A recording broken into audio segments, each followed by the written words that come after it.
Tata IPL 2024-এর আজকে eliminator পর্ব Rajasthan Royals versus royal Challengers Bangalore.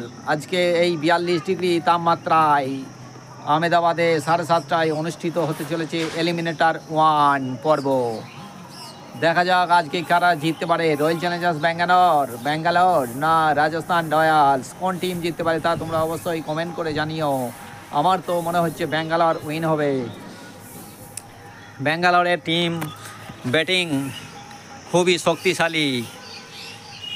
Virat Kohli, Faf দু প্লেসিস এবং রজত পাতিদার রানের পাহাড় গড়তে পারে। এদের টিম কিন্তু ভয়ঙ্কর টিম।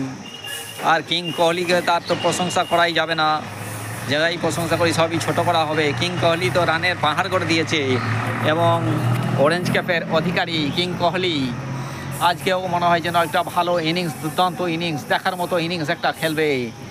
দেখা যাক। আর ওদিকে রাজস্থান রয়্যালসেরও কিন্তু জয়সওয়াল আছে এবং সঞ্জু স্যামসন এবং কহলার, এরাও কিন্তু খুব কম যায় না। এরাও টিম কিন্তু খুব একটা ভালো। এরাও কিন্তু 200 ওপর রান করেছে।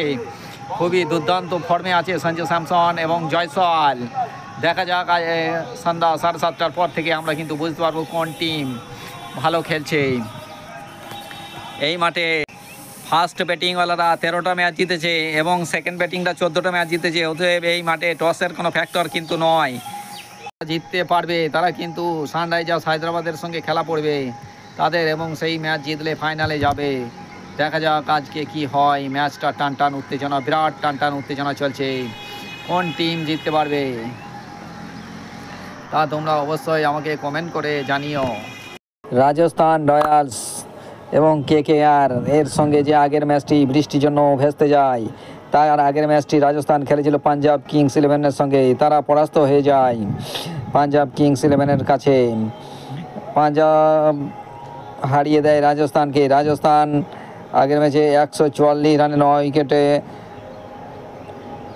144 রান করে। যশস্বী জয়সওয়াল 4 বলে 4, कहलार कैटमर 23 বলে মাত্র 18 রান। সঞ্জু স্যামসং 15 বলে 18। রিয়ান পরাগ একমাত্র চেষ্টা চালিয়েছিলেন 34 বলে 48। অশ্বিন 19 বলে 28 রান। ধ্রুব জুড়েল 1 বলে 0। রোমান পাওয়েল 5 বলে 4 রান। ডোনোভান ফেরারিয়া 8 বলে 7 আর বোল্ট 9 বলে 12। আবেশ খান 2 বলে 3।